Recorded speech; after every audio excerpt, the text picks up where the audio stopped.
Daf Yomi, Tractate Zevachim, page 6a, top of the page with the words V'shutfim lo matzu memirin. Elayam lo kan yelo amorena me'alimori. And partners cannot effect substitution of other animals for their offering. But if you say that it is not required, it is not acquired by them, and the animal is the property solely of the deceased father, let them also effect substitution on his behalf, as heirs are able to effect substitution for their deceased parents' offerings. Shani Hasan Yamakha Im Hamer Yamir Lerabot et Hayoresh Echad Memir Ve'en Shnaim Mamirin. The Gemara answers, there it is different, as although the verse states, if he shall at all change an animal for an animal, Leviticus 27:10, the superfluous word hamer, it says hamer yamir, it says it twice. The superfluous word hamer is serving to include the heir, meaning the descendant, as one who is able to effect substitution. Nevertheless, the subject's singular form teaches that only one heir can effect substitution, not two heirs. Two heirs cannot effect substitution. Maskiv lav Yaakov min al-Bakod. Rav Yaakov of Nahar Pakod objects to this derivation. So Rav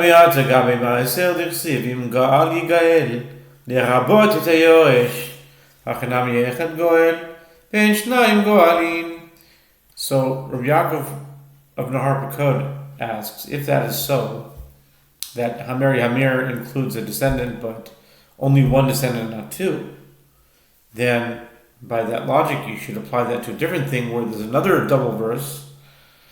If that is so, one should say the same with regard to the redemption of the second tithe, as it is written, and if a man will redeem Ga'ol Yigal, double language, any of his tithe, he shall add it to the fifth part thereof.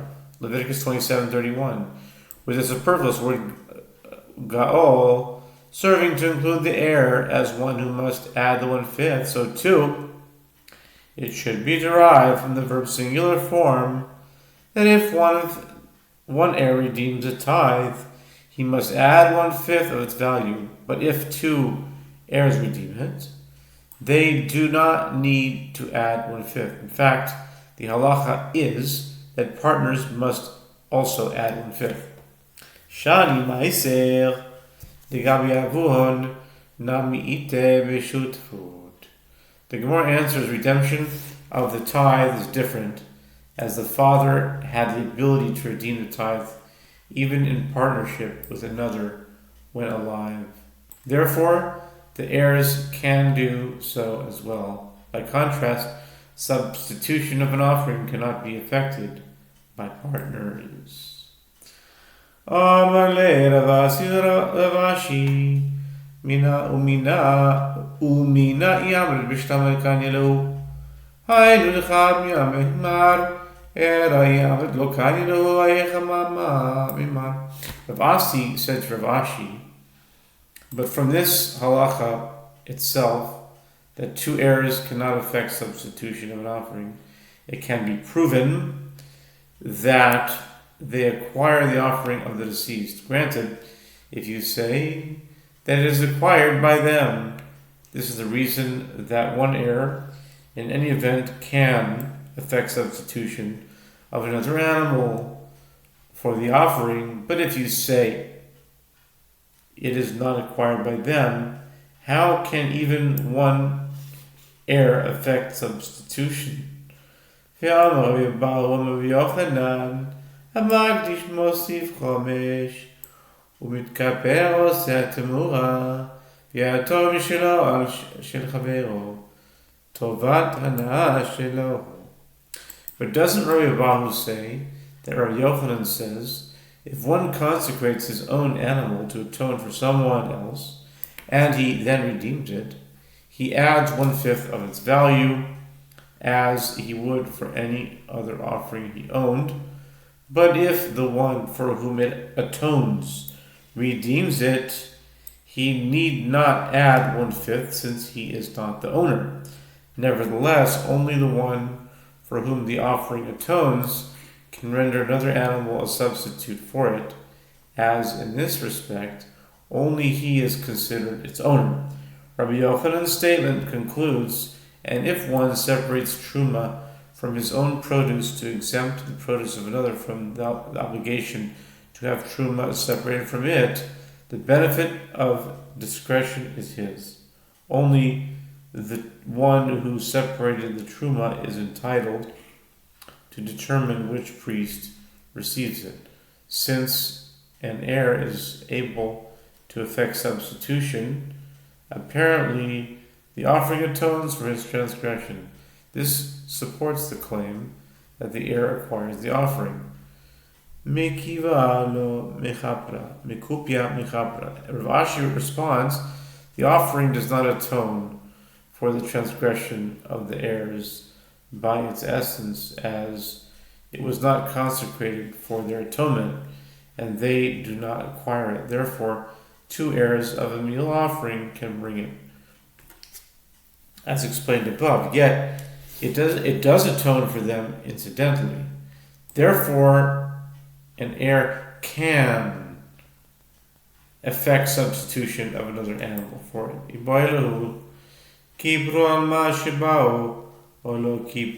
With regard to the halacha that offerings slaughtered not for their sake are fit to be sacrificed but do not satisfy the obligations of their owners, a dilemma was raised before the sages. After these offerings are sacrificed, did they atone for the sins for which they came, or did they not atone for them? Rav Sheshes,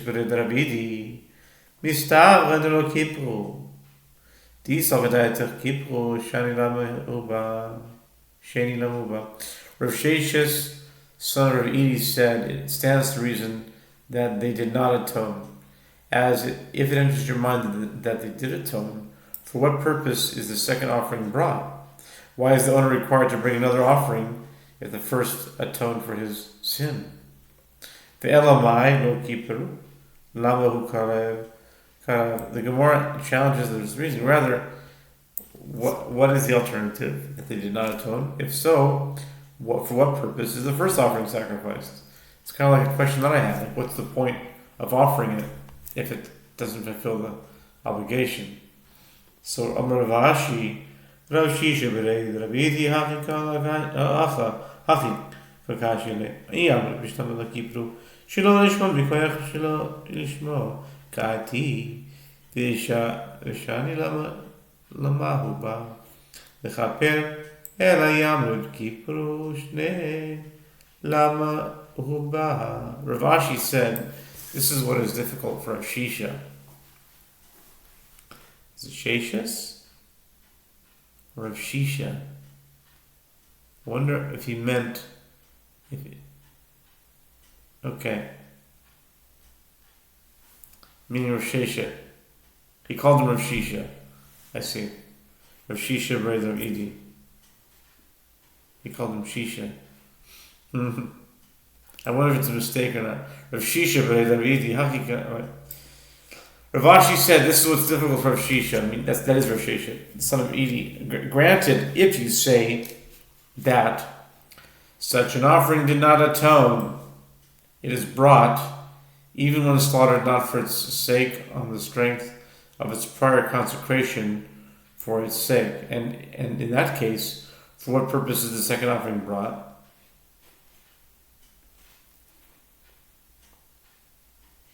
It is brought to atone for the sin. But if you say that the offerings that were slaughtered not for the sake of atone for the sin, what purpose is the second offering brought? Okay. So did they answer? They didn't answer his question. So what's going on? He just reiterated his question. Maybe we'll find out later on. Okay. Iboilu esed de la'achar hafara a dilemma was raised before the sages when one brings a burnt offering which atones for violations of positive mitzvot. Does it atone even for a violation of a positive mitzvah that one committed after designating the animal as an offering, or does it not atone for such a violation? The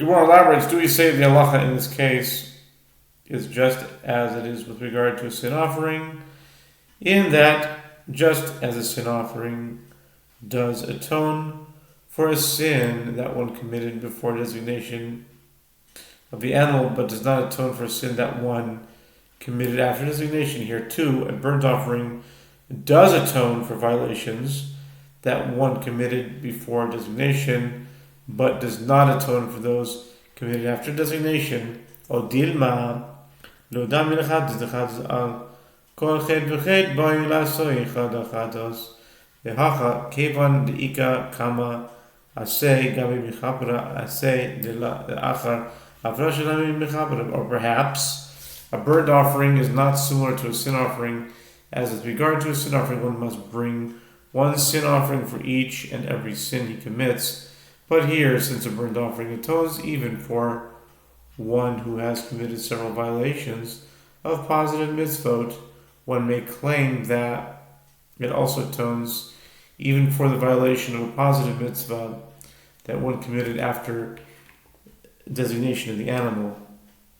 Tashima v'samach v'nirza v'chisamicha v'chaperes v'hachlo ein kapara ela v'dam.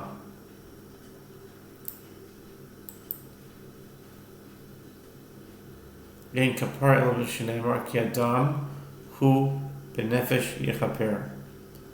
Ela ma Talmud lomer v'samach v'nirza l'chaper shim asal esmicha shirei mitzvah mala alav v'chatuv ki'ilu lo kipar v'chiper. The Gemara suggests, come and hear a proof from a Braita. The verse states, and he shall place his hand on the head of the burnt offering, and it shall be accepted for him to atone for him. Leviticus 1:4. And does placing hands atone for one's sins? But isn't atonement achieved only by the sprinkling of the blood? As it is stated, for it is the blood that makes atonement by reason of the life. Leviticus 17:11. Rather, what is the meaning when the verse states, and he shall place, and it shall be accepted for him to atone? This teaches that if one deemed the ritual of placing hands to be a non-essential mitzvah, and consequently failed to perform it, the verse ascribes to him blame, as though the offering did not atone for his sins, and nevertheless the offering atoned for his sins. My love nichiper, asa kodem afrasha lo kiper, ese de smicha de havile ase de lachar afrasha. What does the final clause of the Braita not mean that the offering atoned for the violation of any positive mitzvah that the owner committed before designation of the animal, but it did not atone for violation of the positive mitzvah of placing hands on the head of the offering, as that constitutes a violation of a positive mitzvah after designation of the animal? Apparently, a burnt offering does not atone for the violations committed after the animal's designation. Amarava, I say, Nismicha kamart shani hasam tichol kama delo shachit be'amud usmoch koi emas kohavi asay lachar shchita lo kami boilan. Rava said in response, you say at the positive mitzvah of placing hands as proof, there it is different, since as long as he does not slaughter the offering, he remains obligated to stand and place his hands on its head. He has not yet violated the mitzvah. When does the violation of this positive mitzvah occur? It occurs after the slaughter, at which point fulfillment of the mitzvah is no longer possible. And with regard to violation committed after the slaughter, we do not raise the dilemma clearly. A burnt offering does not atone for such a violation. Amar le Rav Huna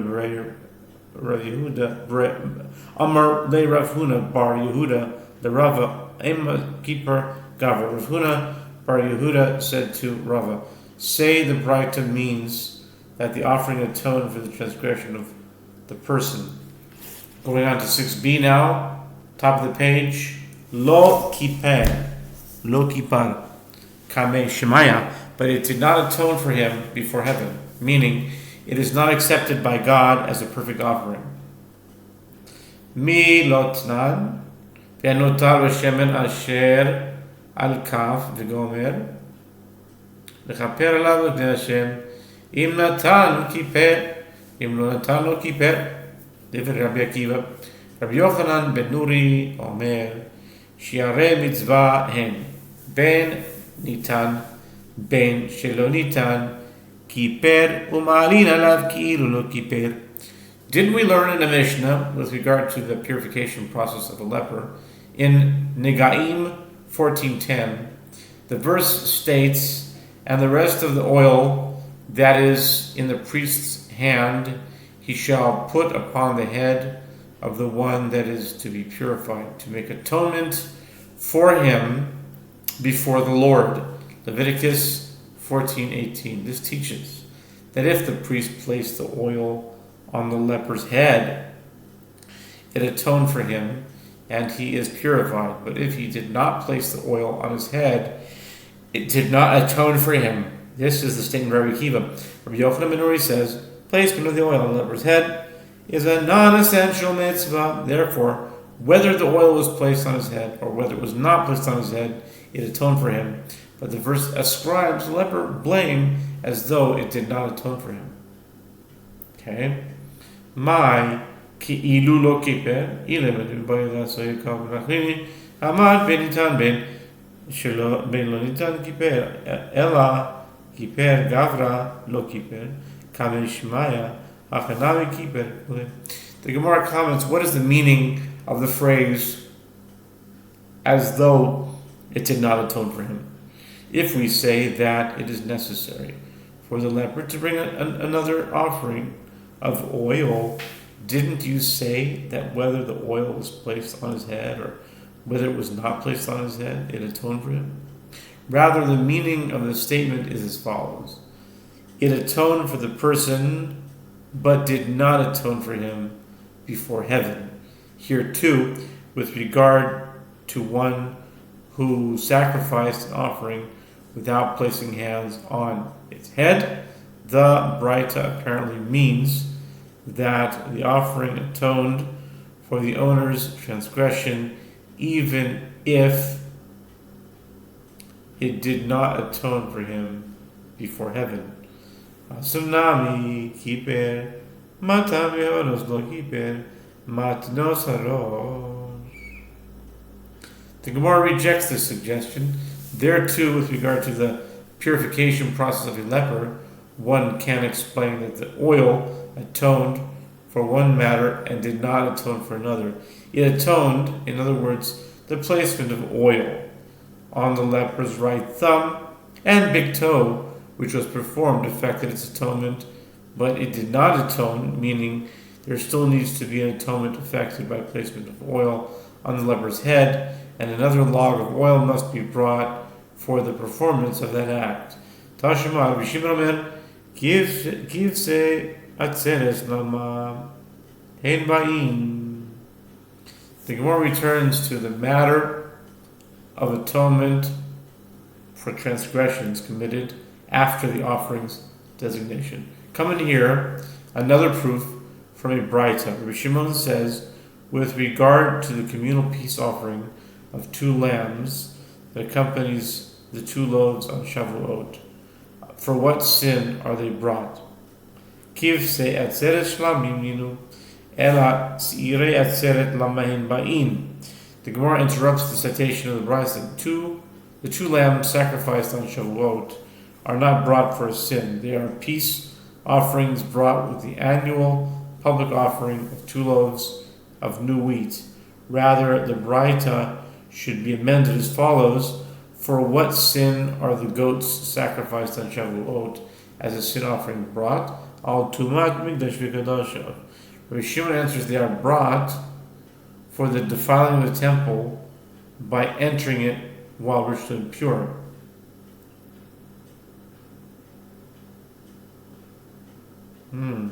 I thought the 2 goats did that.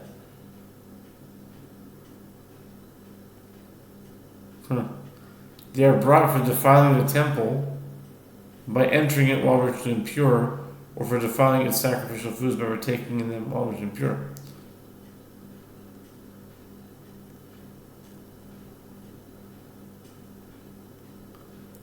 What sin are goats sacrificed on Shavuot? Nizrak damo shorishon sheni lama karav al tuma she'ora ben zelazeh. But if the 2 goats of Yom Kippur atone for that, then why do you need? What's our Shimon answering then? It's a good question. I gotta ask that question. Okay.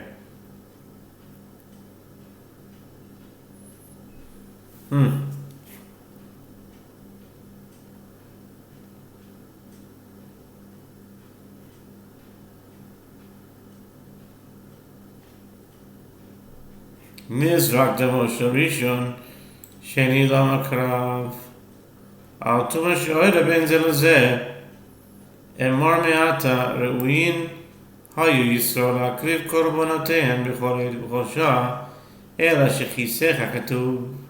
Rabbi Shimon continues, once the blood of the first goat is sprinkled on the altar, thereby atoning for this defilement, for what sin is the second one sacrificed? It is sacrificed for any incident involving impurity that may have occurred between the sacrifice of the first goat and the sacrifice of this second goat. Interesting, they're both 2 goats. But they're saying it's a goat of Shavuot. The lambs, yeah, but I thought that's Yom Kippur.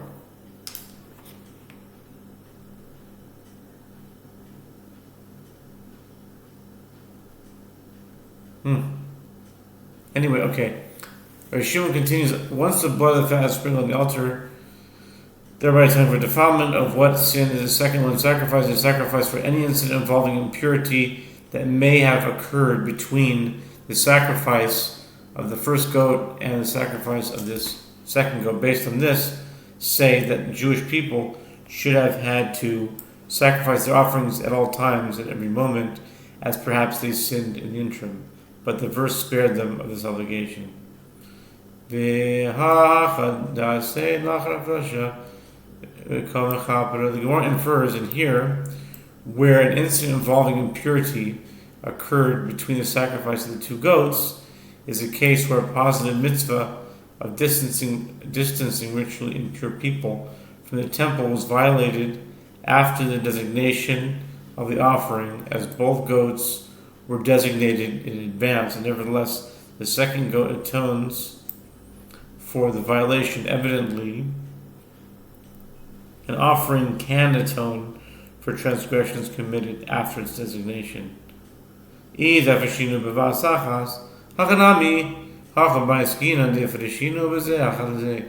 Gemara rejects this inference. If both goats were designated simultaneously, this would indeed be evidence to that effect. But here we are dealing with a case where they were designated sequentially, and an incident involving impurity may have occurred between their respective designations. The